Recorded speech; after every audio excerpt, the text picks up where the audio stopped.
There aren't many channels online that have talked about free speech more than me. I mean, there certainly are, and there have been many who have stayed committed to it throughout the years as well. But it's a core tenet of what I talk about on this channel. And when you support free speech, then of course any level of censorship is antithetical to that, in direct opposition to free speech. And there were some congressional hearings today that Ben Shapiro was at to talk about GARM, which is a conglomerate that owns or represents 90% of every single advertising dollar spent online. And guess what they don't like? All the typical stuff, right? They're against mean words, or against information they don't like.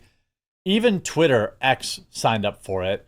And I don't think Elon Musk even knew, because I'm going to show you this. Elon Musk actually tweeted, he's like, oh, this is so bad. And I replied to him like, bro, you signed up for this 7 days ago. We're going to talk about that.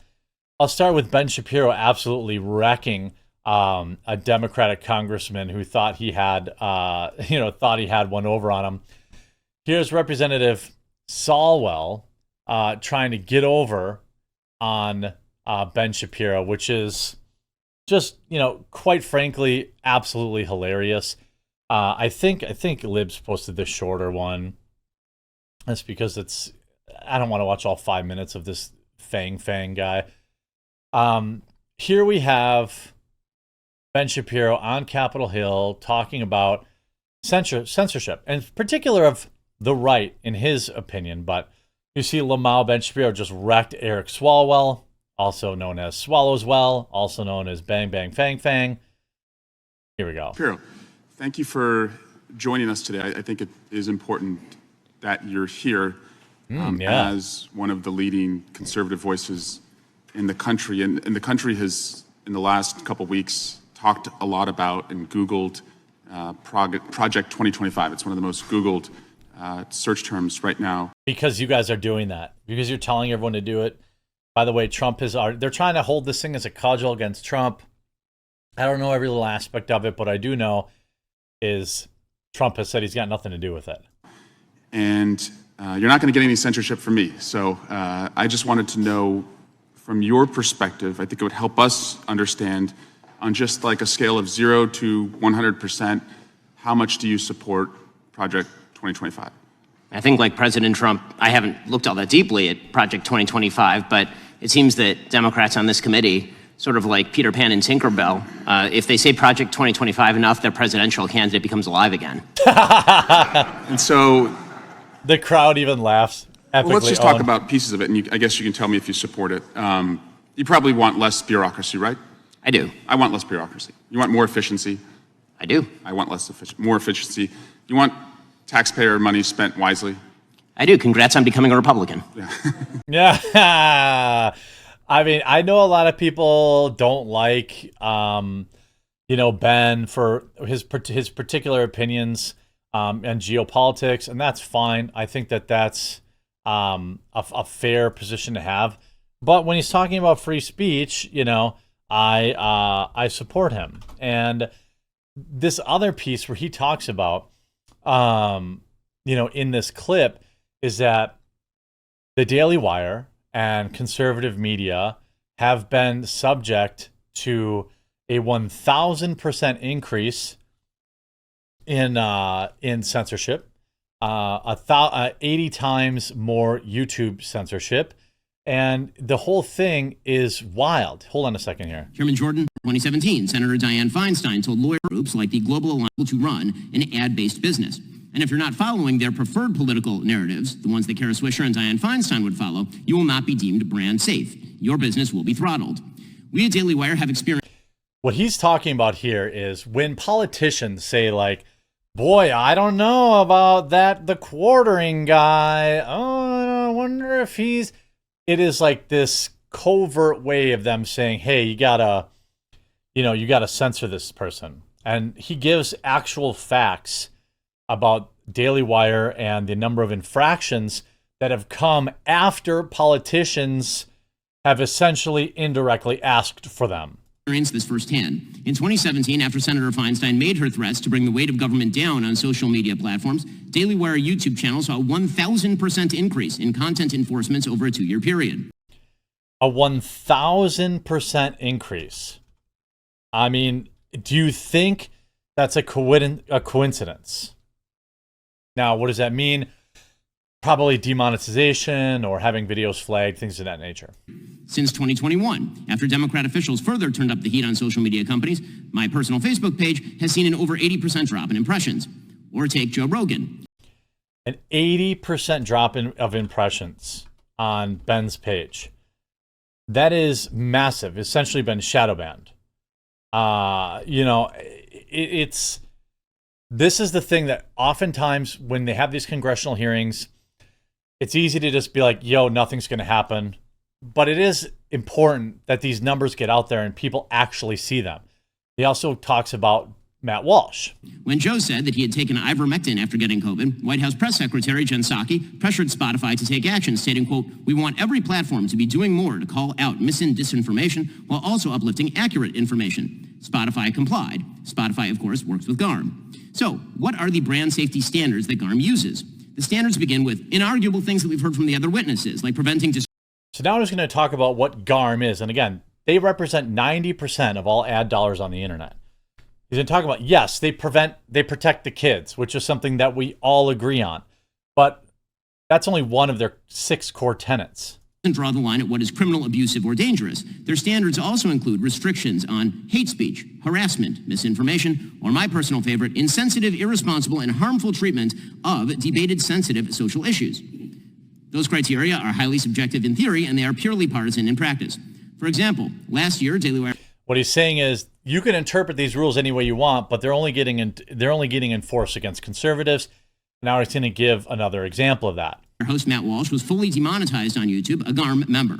Why? For quote-unquote misgendering, which to GARM is to say that men are not women. Perfectly obvious facts now run afoul of GARM's censorship standards. Companies targeted by GARM, like the Daily Wire, Breitbart, Fox News, and so many others, reach hundreds of millions of people with opinions and beliefs long established as within the mainstream of American conservative thought. GARM and its members have no respect for the beliefs of those people. They would like them marginalized or squashed.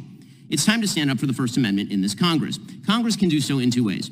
First, Congress must investigate the informal and perhaps formal arrangements between censorship cartels like GARM and executive branch agencies.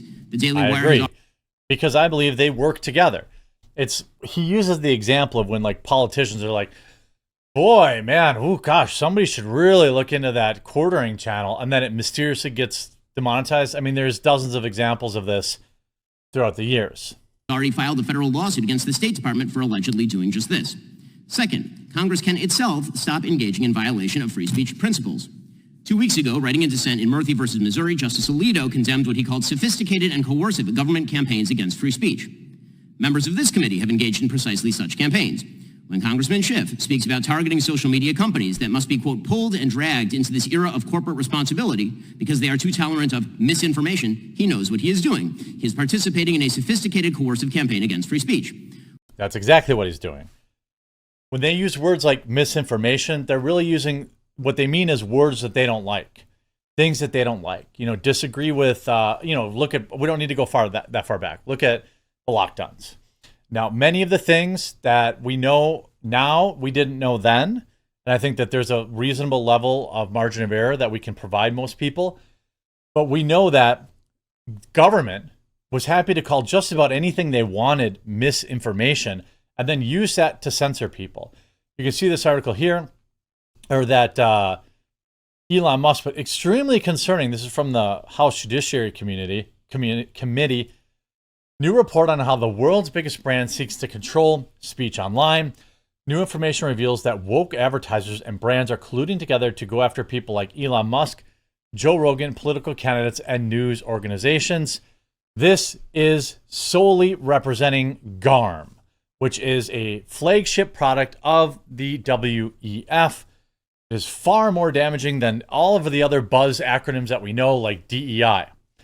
So you see this, speech talking about Twitter and Elon Musk. According to one GARM member, GARM recommended that members stop all paid advertisement on Twitter due to Musk's acquisition. Spotify and the Joe Rogan Experience, at the urging of members of GARM, And Steer team threatened Spotify over alleged misinformation on Joe Rogan's podcast, The Joe Rogan Experience, because Mr. Rogan had an opinion stating that healthy people don't need to get the jab.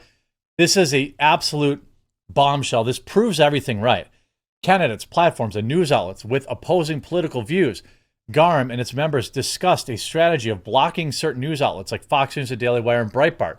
One GARM Steer team member candidly wrote that although he hated their ideology and BS, his company couldn't really justify blocking them for misguided opinions. So the company watched them very carefully, and it didn't take long for them to cross the line. Additionally, GARM pushes its members to use news ranking organizations like the Global Disinformation Index and NewsGuard that disproportionately label right-of-center news outlets so-called misinformation. GARM and Steer team even participated in efforts to label social media advertisement paid for by President Donald Trump as simply misinformation. When Facebook would not label the advertisement as misinformation, Mr. Rakowitz told a colleague that it was honestly reprehensible. These are the people that are in control of all advertising online.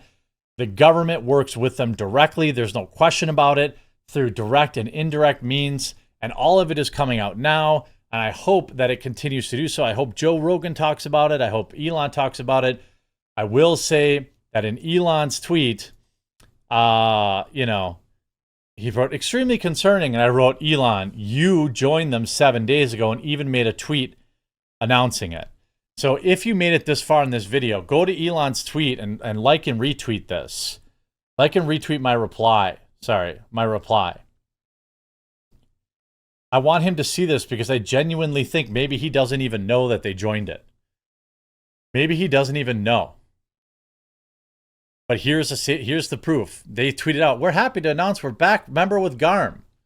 So if he wants free speech and he wants to promote free speech, then he cannot be a part of GARM. I hope you enjoyed this video. If you did, make sure you leave a like on it. If you haven't yet, please do subscribe or follow down below, and we'll talk to you again real soon.